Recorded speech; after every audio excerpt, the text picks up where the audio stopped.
একটা সমস্যা নিয়ে আইছিলাম আপনার কাছে। আরে আমার কাছে অনেকজন অনেক সমস্যা নিয়ে আসে। কেউ বউ চলে গেছে, কেউ মুরগি মরে গেছে, কেউ জমি জমা সালিশ নালিশ এরকম তাও তামাশা নিয়ে আসে। তো আমার কাছে তোমরা কি সালিশ ভাই ঘটনা হচ্ছে কি, আমার এই ভাইটার মোবাইল আমার ছোট ভাই খাই দিচ্ছে। তাই মোবাইল খেয়ে দিছে? কোন ভাই? আপনার ছোট ভাই। আরে তোমার কোন ভাই? এই যে আমার এই ভাই। হ্যাঁ, তোমার আব্বার নাম কি? জব্বার? জি ভাই। ও, জব্বারের পোলা তো ভালোই ভাব নিচ্ছ। তোমার মোবাইল খেয়ে দিছে? জি ভাই। বাটন না টাচ? ভাই আগে বাটন চালাতাম, এখন ওই টাচ চালাই। আগে বাটন চালাইতে, এখন টাচ। জি ভাই। তাহলে তোমরা একটু ওই কবে খাইছে? 3 দিন আগে খাইছে।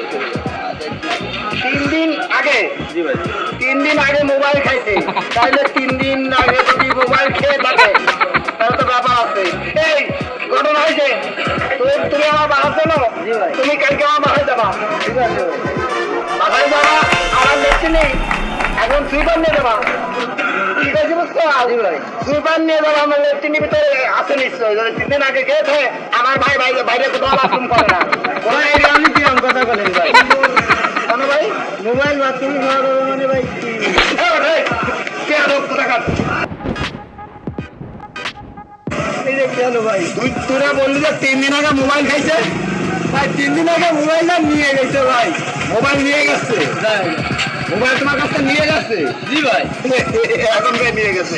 এই যাও তো, ব্রেক তো করে না, আমার দিকে সালিশ আছে, অনেক কাজ আছে, যাও তো। ভাই legal বিচার ভালো না কিন্তু ভাই আমার কাছে। তুমি তো বলছো মোবাইল খেয়ে দিচ্ছে, তা মোবাইল টয়লেটে ছাড়া অন্য কোথাও পাওয়া যাবে? তুমি আগে বলছো না মোবাইল নিয়ে গেছে আমাকে, আমার কাছ থেকে, বা আমার ভাইয়ের কাছ ভাই আপনার কাছে লিগাল বিচার ভালাম না, আমরা চলে যাচ্ছি ভাই। আপনি থাকেন। থেকে। চা দে। এবার কি গুজে দিতে রাখো, মানুষ ভয় পায় না বেটা, এগুলো এলেকশন না রাখতে হয়। লাইসেন্স লাগবে। ঠিক আছে, লাইসেন্স দরকার কি আছে, কারণ আমি তো লাইসেন্স আমার নিচে কাটার আছে নাকি?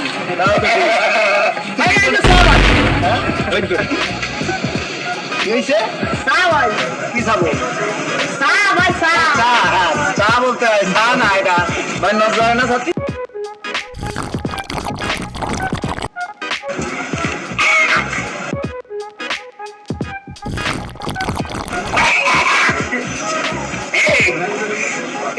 ভিতরে কেমন টয়লেটের ফ্লেভার কেন রে? এই, এদিকে আয়। আর ভিতরে টয়লেটের ফ্লেভার কেন? ভাই ওই একটু আগে দেখলাম সাহানের সময় সাহার ভিতর ওই ভাই ঘটনা দিয়েছে, এই যে আমার গেঞ্জিতে কি দাদা খেয়ে এসেছেন নাকি গিয়ে খাবেন? তাহলে তুমি কাছে তো নাই না কাছে? এ সার ভিতরে টয়লেটের ফ্লেভার কেন? তোর আঙ্গুলে কি হয়েছে? তোর আঙ্গুল ভিজে না কেন? ওহো, আমার একটু সমস্যা আছে আঙ্গুলে, ডাক্তার একটু কইলো সবসময় গরমের মধ্যে আসছে, তাই একটু গরমের মধ্যে কি কর বুঝলাম না, এই আঙ্গুল সেই ভিতরে আঙ্গুল দেছো? আরে হয়, ডাক্তার একটু গরমের মধ্যে সবসময় আঙ্গুলে রাখতে কইছে তো এই লাগে। তা ভালো কথা, তাহলে এই টয়লেটের ফ্লেভার কেন আসলে?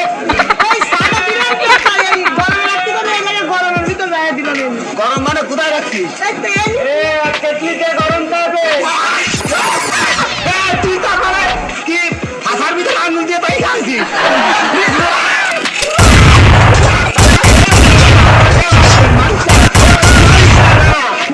ছোট মানুষ বড় না, বড় না, অপরাধ করছে, অপরাধ করতে প্রশ্ন কি শুধু ওর জন্য নাই, ওর দোষ কি? ডাক্তারে কোন আঙুল দিয়ে এমন সমস্যা, তা তুই এই গরম জায়গায় রাখছো কোন গরমে? এই ভীষণে না, এই জন্য তো একটা গরম খারাপ লাগছে, বুঝছো? তা যাই হোক না কেন বাবা, কিছু মনে করিস না, দোকানদার চা দিতে ঠিক মতো কিন্তু ফেলে বেড়া টয়লেট লাগিয়েছে, বাবার মধ্যে না দিলে ওটা ঠিক হয়ে যাবে। যাই হোক বাবা, কিছু মনে করিস না। এই চল, এই চা খা শেষ।